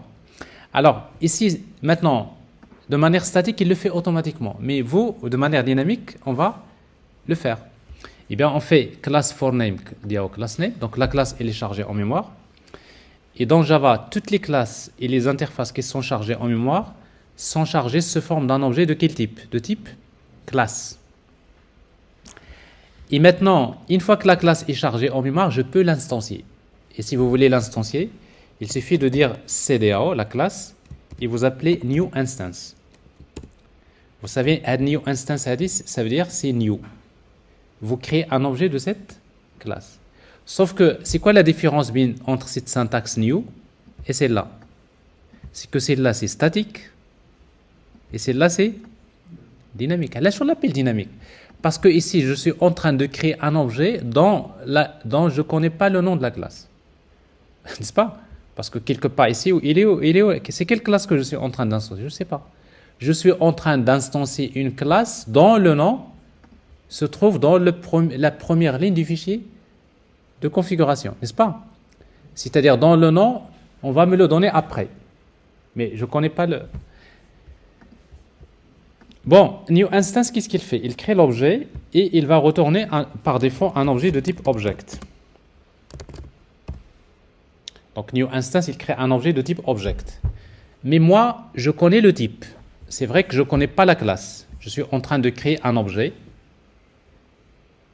d'une classe. Je ne connais pas la classe. Je ne sais pas est-ce qu'il s'agit de DAO implémentation ou bien DAO implémentation version 2. Mais qu'est-ce que je connais? Je connais l'interface. Tout ce que je sais, c'est que je suis en train de créer un objet de quel type? De type EDA. Donc ici, au lieu de object, je vais mettre ici EDA. Eh bien, le problème, c'est que quand vous mettez new instance, vous créez un objet de type object. Bon, un objet de type object, on ne peut pas l'affecter à une variable de type EDA. Donc, on a besoin de faire ce qu'on appelle un sous-casting, un cast. C'est-à-dire, vous mettez entre parenthèses ici I et DAO. Que signifie head locus? Ça veut dire que vous dites, oui, new instance, il retourne un objet de type object, parce que object, c'est de manière générale. Mais vous lui dites, je sais qu'il s'agit d'un objet de type I. C'est vrai, c'est un objet de type object, mais je sais que c'est un objet de type I et DAO. Et donc, vous venez de créer un objet. Maintenant, on va faire un test. Si vous faites DAO.getData, par exemple, alors si vous exécutez cette application, regardez, il vous dit version base de données, la valeur de 23, data. Mais qu'est-ce qui est intéressant dans ce code? Si je veux maintenant basculer vers la version web service au lieu de version base de données, qu'est-ce que je dois faire? Est-ce que j'ai besoin de changer le code source? Ben, la réponse, non. Il suffit d'aller vers le fichier de configuration, vous dites, je vais utiliser la version web service qui se trouve dans quel package? Toujours dans le package DAO. Je peux changer les packages. Donc, s'il y a un autre package, je peux mettre un package. Alors, j'exécute. Vous voyez donc, j'ai basculé vers la version web service. Je veux revenir à la version base de données. J'exécute, je reviens à la version base de données. C'est-à-dire maintenant, ce qui est intéressant, c'est que je peux basculer de la version base de données vers la version web service sans avoir besoin de modifier le code source de l'application. Uniquement en changeant le fichier de configuration. Donc, si vous arrivez là, dans l'activité pratique, si à peu près, vous savez déjà comment créer une application fermée à la modification et ouverte à l'extension. Alors, sauf qu'on n'a pas terminé encore l'application parce qu'il faut également lire la deuxième ligne. Il faut créer un objet métier. Ben, c'est ce que je vais faire. Je vais à peu près faire copier-coller. Je vais encore faire quoi? String, DAO, plutôt métier, class name, à quoi est égal? Égal scanner.nextLine. Et je lis la ligne suivante. Quelle est la ligne suivante? C'est ça.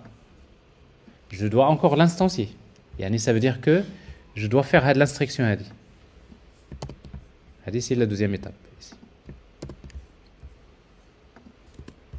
Donc, nextLine, je vais charger la classe en mémoire. C'est classe, je vais l'appeler cmétier par exemple, égale classe.forName, métier class name.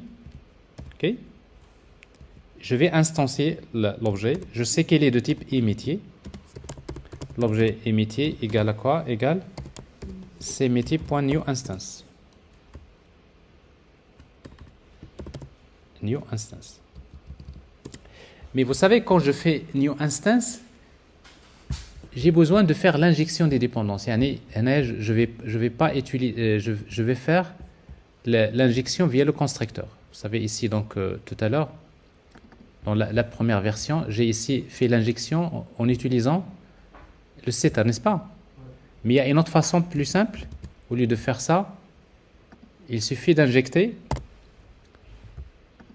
l'objet, je vais faire l'injection via le constructeur. Alors maintenant, c'est ce que je vais faire. Je vais faire l'injection via le constructeur. D'ailleurs, si vous vérifiez ici, là, bon, ça va marcher. Il y a un point virgule qui manque. Non, j'ai pas terminé le... Ouais, okay. Ben, qu'est-ce que je vais faire? Donc, je vais pas faire appel parce que si vous faites new instance, vous appelez le constructeur sans paramètre. Mais moi, je veux appeler le constructeur avec paramètres. Et pour cela, je vais utiliser getConstructor. C'est-à-dire, je dis à la classe, cherche, parce qu'une classe peut avoir plusieurs constructeurs. Je vais lui dire, cherche-moi un constructeur. Un constructeur qui reçoit un paramètre de quel type? De type I et DAO. Métier.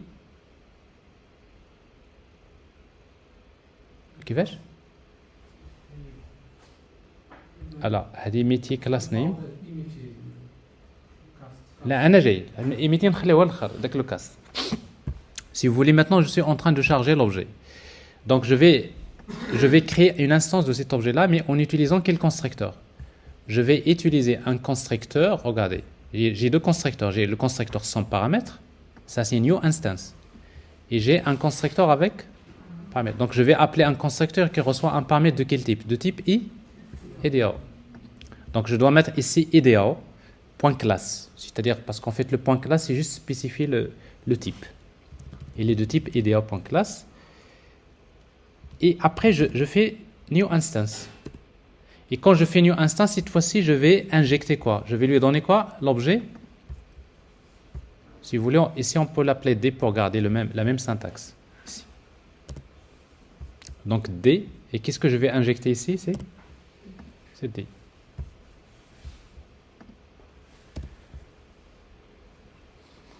Alors maintenant, ici, je suis en train de faire ça de manière dynamique. Donc, c'est-à-dire, je suis en train d'instancier l'objet métier en utilisant le constructeur avec paramètre. Et pour corriger ce problème, je dois faire le cast. Ici, c'est quoi? Un objet de type I. Et métier, c'est la remarque que vous m'avez fait tout à l'heure.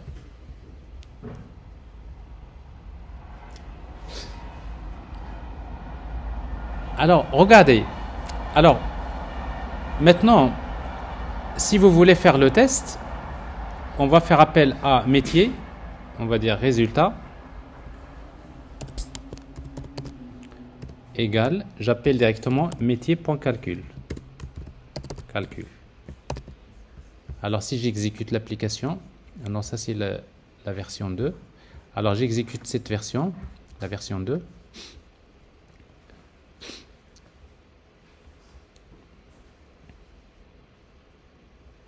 alors il vous dit que la classe n'existe pas. Alors, bon, rappelez-vous tout à l'heure, je dis que quand vous tentez de charger une classe en mémoire, si la classe n'existe pas, il vous génère une exception, class not found exception, n'est-ce pas? Alors, pourquoi il a fait ça? Parce que moi, quand j'ai écrit ici métier, regardez, j'ai fait un métier avec M minuscule. Or, ma classe ici, métier avec M majuscule. Donc, c'est-à-dire, je suis en train de charger une classe qui n'existe pas. Il faut faire attention parce que cette classe-là, ce que je tape ici, ça doit correspondre exactement à ce que j'ai ici. Alors, j'exécute. Alors, je vois maintenant l'application, il calcule avec la version base de données. Mais si je veux basculer vers la version web service, il suffit d'aller vers le fichier de configuration et vous mettez ici version web service. Vous exécutez et là, on calcule avec la version web service. Ben, le client il vous dit web service n'est pas stable, je veux revenir à la version base de données. Vous lui dites va vers le fichier, la première ligne, tu vas remplacer ça, tu exécutes ton application, ça marche. Là, ça veut dire que la maintenance ici devient facile, n'est-ce pas?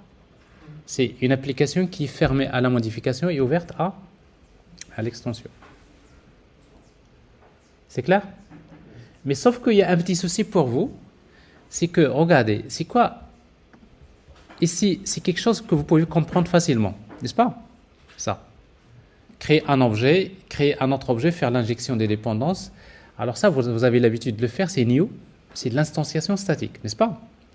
Mais avec dynamique, il y a beaucoup de code. C'est qu'à chaque fois que je veux créer un objet, il y a 3 lignes. Je dois d'abord chercher le nom de la classe, je dois charger la classe en mémoire et je fais new instance. Ça, c'est l'instanciation dynamique. Et la même chose ici, je vais chercher le nom de la classe, je charge la classe en mémoire, je fais new instance et j'injecte. Ça, c'est dynamique. Mais vous allez constater une chose, c'est que quand vous écrivez le code, ça, c'est 3 lignes, vous allez voir que vous répétez à peu près les mêmes lignes, n'est-ce pas? Vous allez commencer à faire copier-coller. Et vous savez, dans l'ingénierie logicielle, dès que vous faites copier-coller, remplacer, il faut s'arrêter. Il faut se poser la question, est-ce qu'il n'y a pas un framework qui permet de faire ça? Alors, c'est le code technique. Dès que vous faites copier-coller, remplacer, il faut s'arrêter. Si vous faites copier-coller, remplacer, vous continuez, vous n'êtes pas un ingénieur. Vous êtes un technicien. Mais si quand vous faites la première fois copier-coller, remplacer, la deuxième fois copier-coller, remplacer, vous allez arrêter. Vous allez, maintenant, vous avez trouvé un pattern, n'est-ce pas? Et vous allez dire, est-ce qu'il n'y a pas un framework qui va automatiser ça, qui permet de faire ça? parce que vous êtes en train de faire un travail qui est répétitif. Et généralement, quand vous cherchez, vous allez trouver, il y a des solutions qui sont déjà développées et qui permettent de refaire le travail. Mais si vous voyez que ce framework n'existe pas, ben un ingénieur, il va prendre le temps de développer ce framework, mais une fois qu'il va le développer, il va faciliter la vie pour l'entreprise et d'autres développeurs qui vont venir par la suite. Alors maintenant, il faut savoir une chose, c'est que pour faire cette injection des dépendances, eh bien ce n'est pas à nous de le faire. Alors si vous écrivez ce code-là, de l'instanciation dynamique, alors sans doute vous allez peut-être l'écrire la première fois. Pour vous, il faut le comprendre, parce que si vous le faites la première fois, vous allez comprendre comment les frameworks sont développés, c'est comme ça. Mais peut-être c'est la dernière fois que vous allez écrire ce genre de code. Pourquoi? Parce que ce n'est pas nous qui vont faire ça, c'est Spring.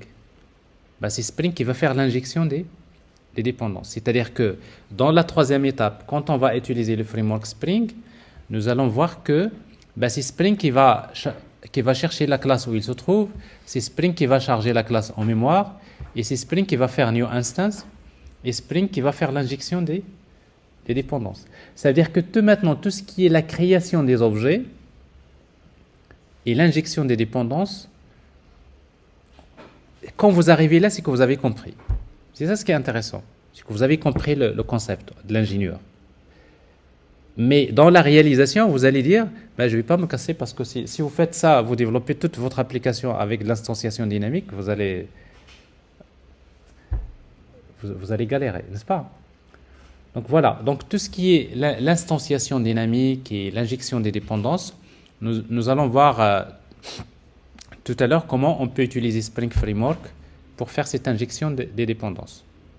Mais juste ce que je rappelle, c'est que si vous arrivez là, c'est que vous avez atteint l'objectif, parce que l'objectif, ce n'est pas vraiment de développer quelque chose d'extraordinaire, c'est juste à partir d'un petit exemple d'application, vous allez effacer les ambiguïtés.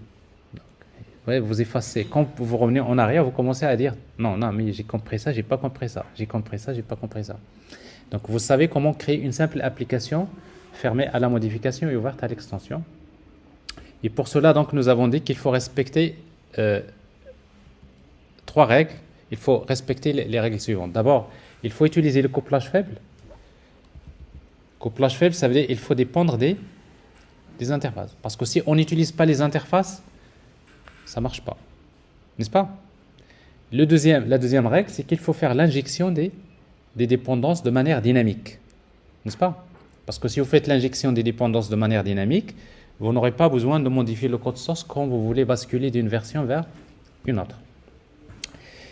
Et je termine avec l'exemple. Donc vous savez que quand j'ai écrit ce code-là ici, je crée l'objet DAO, je crée l'objet métier et je fais l'injection. C'est comme si par exemple vous prenez l'unité centrale de votre ordinateur. Vous avez l'unité centrale, par exemple le métier. J'ai le clavier. Donc vous voyez donc le clavier new DAO implémentation. L'unité centrale c'est new métier implémentation. Donc vous avez deux objets. Vous avez le clavier et vous avez l'unité centrale. Qu'est-ce qui reste? Il faudrait brancher le clavier à l'unité centrale. Voilà, je branche. Et quand je branche, eh bien c'est ça. Je fais l'injection des dépendances. J'ai l'écran. Je vais le brancher. Mais quand je branche où ici? Ici, il y a des interfaces. Par exemple, ici, il y a une interface HDMI, n'est-ce pas? Ça veut dire que l'unité centrale elle est liée à l'interface. Vous voyez, regardez l'unité centrale. Elle est liée à des interfaces, n'est-ce pas? Si vous regardez une unité centrale, qu'est-ce que vous trouvez derrière? C'est des interfaces USB, HDMI. Ça veut dire quoi? L'unité centrale elle est liée à des interfaces. Ça veut dire que l'unité centrale ne connaît pas le clavier, il connaît que les interfaces. Donc si vous êtes lié à l'interface HDMI, c'est qu'à un moment donné, je peux brancher l'écran. Mais si je veux brancher, par exemple, je veux changer l'écran avec le vidéoprojecteur, il n'y a pas de problème. je prends le vidéoprojecteur, je vais débrancher l'écran et je vais brancher le vidéoprojecteur. Pourquoi? Parce que ici, c'est du couplage faible. C'est parce que j'ai un couplage faible, je peux enlever un composant et je le remplace avec un autre composant. Parce que la liaison se fait via des interfaces. Donc, c'est le secret du couplage faible. Si on ne fait pas du couplage faible, parce que vous savez, les premiers ordinateurs qui ont été créés dans les années 80, quand vous achetez un ordinateur, vous l'achetez comme ça. Les ordinateurs, les cartes sont c'est que vous avez l'unité centrale qui est directement collée à l'écran, n'est-ce pas? Vous me l'écran, il est branché, c'est du couplage fort, il n'y a pas d'interface. Les USB ou ça n'existait pas, n'est-ce pas? Vous avez un couplage fort. Et c'est quoi le problème de ça? C'est que si vous voulez changer, si vous avez un problème dans l'écran, vous voulez le changer, il faudrait ouvrir l'unité centrale, il faudrait dissouder, souder, etc. C'est le risque. Vous allez griller des choses, des composants. C'est ça, ouvert à la modification, n'est-ce pas? C'est-à-dire, si vous faites le couplage fort, dès qu'il y a un composant qui change, le composant le code source. Alors, qu'est-ce que j'ai dit tout à l'heure? C'est le début de quoi? De la mort. Donc, si vous avez le code ouvert à la modification, c'est la mort dans la douleur. Donc, si vous êtes un peu intelligent, soyez ingénieur. J'insiste beaucoup sur ce cours-là parce que l'année prochaine, quand vous allez faire des entretiens avec les entreprises ils ne vont pas vous dire écris-moi le code, regarde-moi, etc. Ils veulent voir est-ce que vous avez à l'esprit de l'ingénieur. Comment vous voyez les architectures logicielles. Parce qu'on sait que écrire le code, si vous savez ce que vous voulez, vous savez ce que vous faites, alors le code, vous pouvez demander à l'IA, je veux, écris-moi rapidement, je n'ai pas le temps, écris-moi un code, je le mets dans cette méthode. Écris-moi ce code, le code, la méthode. Mais il n'y a pas de problème. Mais si vous n'avez pas compris les bases de l'ingénierie, les patterns, les bases de conception, etc., eh bien, c'est un problème. On peut pas vous laisser donner la chance de travailler sur des projets d'envergure si vous n'avez pas la vision de l'injection des dépendances et l'inversion de contrôle. Bon, bref, donc je pense que j'ai beaucoup parlé. Alors, on va prendre la pause, d'accord? Et tout à l'heure, on va revenir donc pour vous présenter la partie Spring. Parce que normalement, l'injection des dépendances, on va le faire en utilisant le framework Spring. Voilà. Et après, vous allez voir que la vie va commencer à être plus simple avec Spring parce que c'est quand même ce qui est le plus lourd dans toute cette histoire. C'est un peu ça. On sait comment résoudre le problème, mais il y a un framework qui va le faire de manière très simple. Voilà, donc on va prendre 15 minutes, 20 minutes de pause et on revient.